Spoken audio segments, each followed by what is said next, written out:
èrò máa wá èrò máa bọ̀ ọdún oríkì Yorùbá kò kérò máa wá. kẹ́ńgbẹ́kẹ́ńgbẹ́ ọ̀rọ̀ kẹ́ńgbẹ́kẹ́ńgbẹ́ lẹ́dà bí èkú ní ti bọ́ bábí èkú ọ̀bá lẹ́dà nírọ̀rọ̀ kẹ́ńgbẹ́kẹ́ńgbẹ́ fábí èkú mi lánú ọ̀rọ̀ gbọ́. gbogbo olólùfẹ́ àṣà àti ìṣe pátápátá ẹ̀tún yẹyẹ ẹ̀dàgìrì wá ọba Adékúnlé lọ́rọ̀ mi sí yín o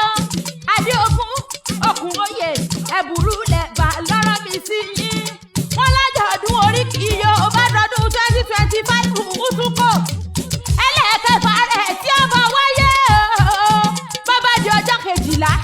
oṣù kejìlá ọdún 2025 tá a wà yìí ilé àwọn àgbà wọn òkè lóríṣiríṣi nílẹ̀ ẹ̀bà